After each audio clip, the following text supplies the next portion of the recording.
my first day out of bed, still kind of winded. I don't have very much energy. I don't even know how I got sick. This is crazy, just came out of nowhere. So 2 days ago, I worked out, had my regular work day, went home, everything felt good, and then I went to bed, and all of a sudden I started getting these sniffles, and I started shivering, I started getting the chills, and then I had body aches, and I had a fever in the middle of the night, and then I woke up yesterday, and I'm like, what the hell's going on? I don't even know, like, how did I even get sick? Like, where did all this come from? But good thing Jill was super nurturing, and she took care of me. She got me Theraflu, emergency. I drank tons of water. I was just sleeping and resting all day. If I wasn't sleeping, I was pounding water and going to the restroom. I took like 8 shits yesterday, and I think that really helped release everything, because usually if I have the flu, I won't be able to get out of bed for at least like 2 or 3 days. But today is immediately the day after, and I already feel way better. I'm not 100%, I'm probably 80, 85, but it's enough where I can, go to work and get some stuff done. I was supposed to train today, but I don't want to overexert myself.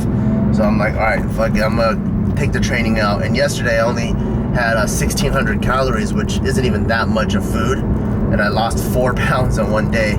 So this morning, since I do have my appetite back, I was like, you know what? I'm gonna try to pound as much food as I can. So before I went to go eat breakfast, I took this big ass protein shake with 2 scoops, and that's already 50 grams of protein. Then I ordered a 10-ounce New York steak with 2 eggs, and substituted the hash browns with some fruit, and got some lemonade. Trying to increase my calories, bring my protein back up, just so that I don't lose too much muscle mass. Like, that's one of the things that sucks about getting sick, is not only does it take you away from your work, but also if you're into like athleticism, you're trying to build up your body, your strength, it takes a toll on your body, and it kind of takes a few steps backwards, where the next couple times you go in the gym you feel kind of weak. And so I'm just making sure I try to keep my calories high, so that I don't lose too much muscle mass. But the cool part of getting sick, though, don't tell Jill I said this, is because since I do turn into a big ass baby, I love it when Jill takes care of me. So when I'm this big ass sick baby and I'm just curled up in bed and I'm just watching TV, and Jill says I don't talk back to her or anything like that, she says it brings out like this extra tenderness in her that makes her want to take care of me even more. Like I turn into like this big helpless little creature bear, and she just can't wait to like make me Theraflu emergency.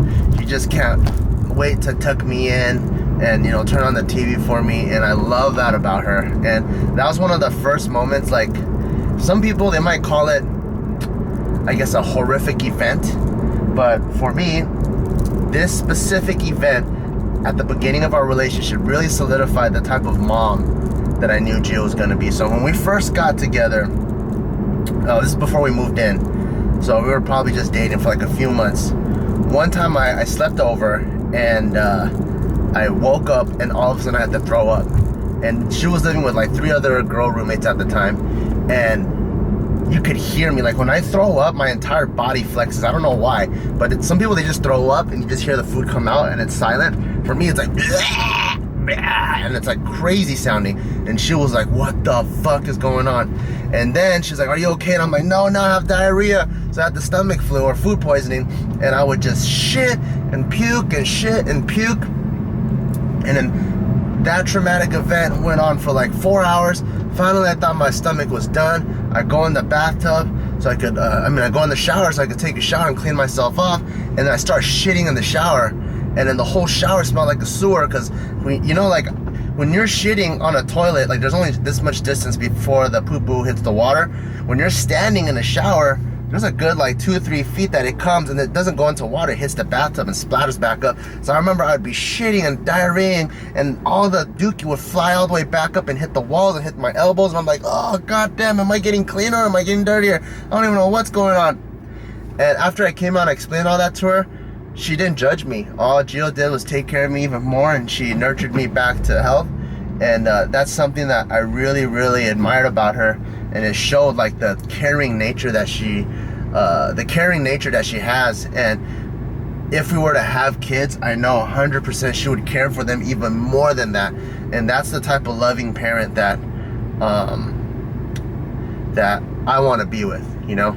And it really shows, like, yeah, Gio's very pretty and she's smart, and there's like all these things that a lot of people, I think when they first date, they look for what fits me now, what are my needs now. But a lot of people, they don't think about what are my needs or what do I want to have in the future, which is why a lot of people like to spend on credit, which is why a lot of people, like, they see shoes, and instead of, they already have 3 pairs of shoes, and technically you probably only need 1 or 2 pairs, but they still buy like 7 or 8 when they could be saving up for something long-term and big. When you're dating, it's the same thing. Like right now, she might be hot as fuck and she'll suck your dick real good, but is she gonna be a good mom?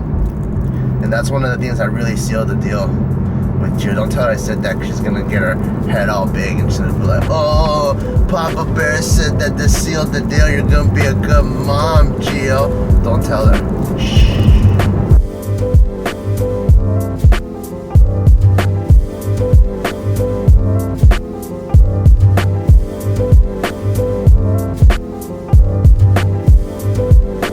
You know what's pretty funny? I came to the office early so that I can take a nap because I'm sick, right? So I just want to recover a little bit before I start my meeting with Casey. But I get to the office and I just realized I don't have the office key. The last time I had the office key, I think I gave it to Nadeem so he can drop off some equipment. So now here I am at the office, this close to the office, and I cannot get in. So I have the AC on, just chilling in the car because it's 90 degrees outside. It's really, really hot today. And it's making me sweat, which isn't helping me because I'm still sick, so I'm trying to stay dry. I don't want to keep sweating because it's easy for me to... Do you guys know why? That's one thing I always wanted to... There's 2 questions I always wanted to know. If there are any doctors or anyone that has done research, like actual legitimate people that know knowledge about this, let me know. Not if you're a keyboard warrior that thinks you know everything off of WebMD. But my first question is, when you get sick, why is it so easy for your body to sweat? Like when I'm sick, I could just move around a little bit or take a hot shower and I come out and I keep sweating for like the next 30 minutes. 1, why is that? Why is it when you're sick you can sweat so easily? Number 2, why is it when you're sick, why does your nose get clogged? Like, what is the biological advantage, or what is the coping mechanism that is causing a stuffy nose, which I have right now? So those are my 2 questions. I want to know, what is the biomechanics that causes this profusely sweating and also stuffy nose? Those are 2 things where every time I'm sick, I'm like, why? I already feel like shit. Now I'm laying in bed and now I'm just sweating for no reason and I can't breathe out of my nose. Like, is this part of some greater being, some God's plan? Like, when you're sick, you know what? We're just gonna punish you even more. It's not bad enough that I have body aches. It's not bad enough that I have the chills and my temperature's fluctuating and I have no appetite. But now I gotta freaking stuff up your nose so you can't breathe, and I'm gonna make it easy for you to sweat, so you gotta change your shirt like every 5 minutes. Someone explain that to me. I have no idea. I guess I am close enough though where I can get some of the office Wi-Fi, so I'm just gonna get some work done in the car and hopefully someone shows up soon so I don't have to stay in the car for too long and waste gas. So Casey came through like the real homie. I was just sitting in the car because I didn't have my keys. That's why you're outside the whole time? I was out there for like 45 minutes. For real? Yeah. Why didn't you tell me to come open the door? I was like right in the neighborhood. Oh, I don't know. I was open the door for you at least. I don't know. I was just I pulled up and that's when Joe was leaving too. And I had a conversation with them too, and I was just like, oh, we're just talking. And I completely forgot I didn't have keys, so he left. And then right when he left, then I was like, fuck, I don't have my keys. But then it got me it bought me some time to answer like 45 minutes worth of emails, which is really good. Pretty good. That's pretty good. Because I'm pretty backed up on emails these days. And then Casey got me some pokey. Oh yeah. Oh, cool! You got the corn silk tea too? Yeah, I looked at the... Have you ever tried it? No, I only got it for you, and I was looking at it, like waiting for them to finish everything, and I was like, 1 carb. And I was like, well, if he's gonna drink it, it must be pretty good. And it's only 1 carb. And I thought better of it. You know what it tastes like? And I'll tell you why I like it. You know when you get like a sundubu at a Korean place? Uh-huh. And then there's that rice in the stone pot? Oh, like that barley tasting thing, right? Yeah, so it tastes like the rice after it's been cooked in the stone pot and they pour the water in. You're supposed to eat that porridge. Yeah. That's the flavor of that drink. I see. So there's like a little burnt aftertaste. Yeah, so I kind of like it, and it's like flavored water. Thank you so much. You're welcome. Do you know how many carbs are in seaweed and ginger? Is there a reason why you don't get these things? Oh, shit. Vitamin C. Oh, yeah. And I told Casey to drink emergency because I was sick the other day. Oh, fuck. What were you saying about the cucumbers and ginger? Is there a reason why you don't get the extras like that? Is it because it's high in carbs? Because of sugar levels? Yeah, I just don't know what they put in some of that stuff. So I just Pretty asked. sweet. I just asked for cucumbers. Oh. Do the same. I got Damn, salad phone's today for blowing the up. first time. You got salad? So no rice? Half brown rice, half salad. Oh shit.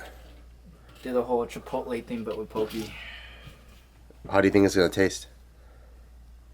Not very good. I don't know. It's lettuce with raw fish. Yeah, I'm not a big fan of that. Like I always see people get poke salad. I'm not a big fan of that. You need that. You need the rice to complement the fish flavor. Like salad doesn't really it doesn't complement anything. In fact, it's like a little appetizer. Like let me indulge your taste buds real quick, but not fill you up at all. You know? Yeah, like I can do like steak on salad. Like if there's a warm balance. Yes. But cold fish on lettuce, it just I don't know. It feels It weird. doesn't work. It doesn't work. It's just weird to me. Sounds weird. Yeah, just now. it gushed or something. Sounds like someone's jacking off. Or it sounds like a gangster stabbing someone Oh yeah. over and over and over again. Had a really good workout with Nikki. If you guys don't know who Nikki is, she is a bikini competitor. I don't know why I said bikini. Bikini, or is it bikini? Bikini? Like banana? No, but there's an I. Bikini. Bikini. Okay, I don't even know if this is a Hawaiian word